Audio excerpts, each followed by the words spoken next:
gente tem que falar dessa briga, tá? Porque essa é uma briga importante. A gente já vinha avisando que essa briga ia continuar e que a treta tá indo. E quais são os lados da treta? De um lado, Eduardo Bolsonaro representando a família, tá? Buscando mostrar que ele é um sucessor ideal do pai. A família Bolsonaro tá botando ele para viajar para os Estados Unidos o tempo todo para mostrar que ele está articulando uma força norte-americana do ponto de vista diplomático, da influência para derrotar o Xandão aqui. Então ele fica gravando vídeos e ele não esconde, né? Tem um negócio cômico, a gente chegou a mostrar em live aqui, que era Eduardo Bolsonaro. Vocês viram o que aconteceu? Coincidência, né? É uma foto dele, tipo, pendurado na bola do Trump, né? Tipo, olha só o que eu aprontei, né? O que é um tanto quanto ridículo quando você precisa falar que você fez algo só pra todo mundo ver. Ah, foi ele, não fui eu, tá vendo? Fui eu. O que já era, vamos dizer assim, sintomático de que ele tava com os ciúmes do Nicolas. Do outro Nicolas, que ele é um aproveitador e que é um malandro, né? Então ele viveu pendurado nas bolas do Bolsonaro e agora ele quer, né, comer o Bolsonaro pelo lado. E o que o Nicolas fez, né? Ele foi pros Estados Unidos, Rafael Almeida Rizzo, concorrer com o Eduardo, e essa é a real. Ele foi, por que ele foi lá? Ele foi lutar? Ele foi gravar uns vídeos, uns podcasts, porque ele fez contatos lá nos Estados Unidos com a direita americana e tal. Então ele tá indo lá gravar vídeo, fazer a turnê dele, e aí nisso ele concorre com o próprio Eduardo. E aí ele entra na seara do Eduardo, que é muito ruim pro Eduardo. Que é tipo, pô, mas o cara tá querendo me deixar obsoleto? Calma aí. Só que o Nicolas, né, eu cheguei a ver um pedaço, ele não foi exatamente feliz, se ele estava tentando evitar uma briga, nas entrevistas que ele deu, né? Ele mostra certo desdém pelo Bolsonaro ali nas falas. E aí começa a azedar, né? Então vamos ver, porque outras pessoas estão percebendo isso e estão entendendo o que está acontecendo. Uma delas parece ser o Alan dos Santos, então vamos ver o Alan dos Santos falando sobre isso. O Bolsonaro está cedendo para sobreviver. Agora, quando ele se torna inelegível, o que eu esperava, né, dos outros que não concordavam com as decisões do Bolsonaro? Os caras falam assim, agora mesmo que a gente tem que apoiar o Bolsonaro. Sim. Exato. Agora mesmo que a gente tem que apoiar o Bolsonaro, porque senão o negócio vai ficar feio. Não. Os caras viram nisso uma oportunidade de ficar no lugar do Bolsonaro. Então agora, pô, né? Que é, olha, desculpa, mas eu vou ser bem sincero aqui, que é o que tá na cabeça do Nicolas, que é o que tá na cabeça de muitos hoje. Que pensam que, não, eu vou marcar o meu terreno aqui agora, o Bolsonaro vai se fuder, daqui uns anos eu tomo.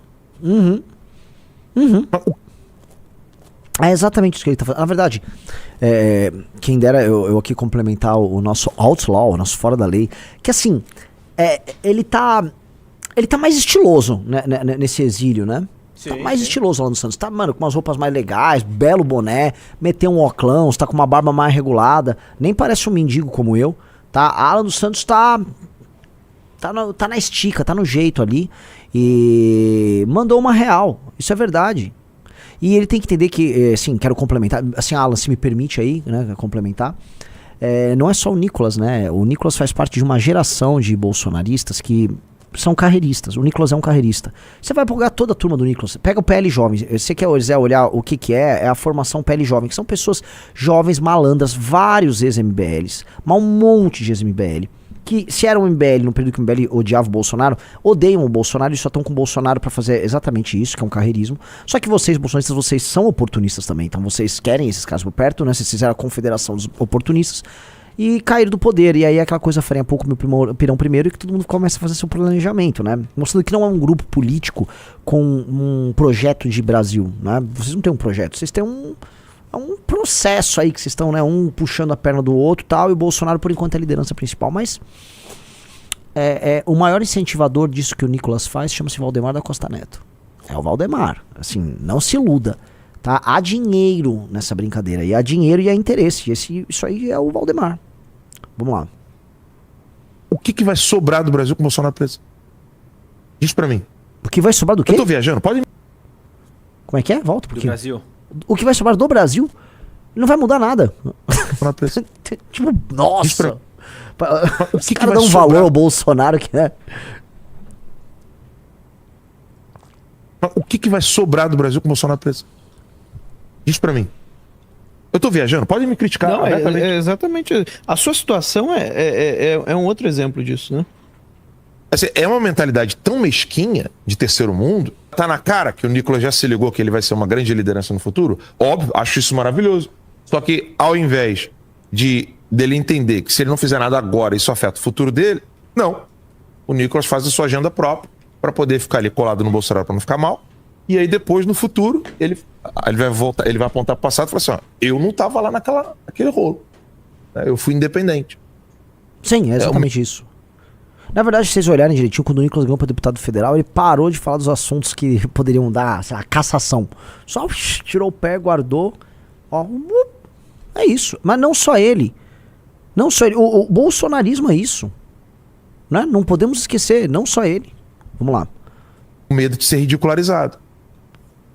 Então, é por isso que o Nicolas não vem aqui. Ele pisa nos Estados Unidos e não é entrevistado por nós. Por quê? Ele não quer se manchar agora, porque ele quer se resguardar para o futuro. Qual futuro, filhão? Diz para mim. Qual futuro? Qual futuro você vai ter no Brasil? Qualquer pessoa, qualquer político. Por que o Eduardo Bolsonaro não tem medo? Porque ele sabe. Ele não tem medo de estar do meu lado, de tirar foto, de me ver do meu lado. Eduardo é um dos únicos políticos. Ele, a Bia Kicis, o Luiz Felipe de Orleans Bragança, o Jorge Seif. Eles não têm medo, porque eles sabem do que está acontecendo nesse exato momento. Quem tem planos futuros, pensa o quê? Gente, o Alan dos Santos, meu querido, o Jorge Seif fez um acordo com o Xandão para não perder o mandato.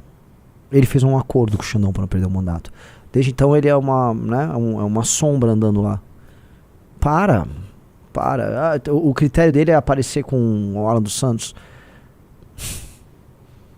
Você é do bloco da família. Ainda que faça algumas críticas aqui e ali, você é do bloco da família nisso aí, a família vai estar jogando com você. Ainda mais que você sendo útil batendo no Nicolas agora. Não vou me ferrar agora, para no futuro eu poder me dar bem. É típica mentalidade brasileira mesquinha. Ué, mas o Jorge Seif fez um acordo com o Xandão. A política, assim, Brasília inteira sabe disso. Ele manteve o mandato dele por causa disso. Teve um beneplácito ali, continuou senador. Ele é né, que é o seguinte, né? Na próxima eleição pro Senado, né? Vocês estão, vamos montar uma bancada de bolsonaristas que vão votar pelo impeachment do Xandão. Não será o caso dele. Tá todo cagado, tá morrendo de medo. Né? E foi isso? Foi essa parte do Alan. Isso, e aí entra o principal, que é aí embaixo, né? Dudu vai ali e manda. Pra mim fica muito claro, o mesmo método e até as mesmas pessoas com o qual perseguem o Alan dos Santos perseguem a mim e todos da direita. Eu só não estou exilado igual o Alan dos Santos porque isso, por uma questão de oportunidade, mas assim que puder o sistema fará o mesmo comigo, com meu pai, com todos da direita. Ou pior, o Eduardo Bolsonaro, né? Quando o Mauro Cid, o depoimento dele é bem claro sobre o fato do Eduardo e da Michelle serem dois tarados pelo golpe, né? Então talvez ele tenha falando aí que tenha medo porque ele tenha um pouquinho de culpa no cartório, né? O Eduardo Bolsonaro, por ele, o Brasil tinha tido um golpe mesmo. O pai dele seria hoje o nosso ditador. A gente estava aqui sob a administração do Bolsonaro e estava tudo muito bem, estava tudo funcionando. Alan dos Santos que defendia também um golpe de Estado, né? Ele era um tarado para um golpe de Estado. Tarado, as reuniões dele tinham a casa dele lá tinha reuniões disso aí. Nunca vou me esquecer que era o Alan, né, que sabia a geolocalização minha no dia da operação ilegal que teve contra o MBL em 2020, né, e ele tava falando, o Renan tá em tal lugar, tá sendo com outra pessoa. E depois a gente descobriu que havia um software que estava sendo usado de maneira ilegal pela turma do Bolsonaro para ficar monitorando adversários políticos, né. Então é foda que reclamar que estavam. Vocês vivem numa ditadura aí no Brasil quando, né, quase vivemos na de deles. Só muda o dono aí da ditadura. Só muda o dono na brincadeira.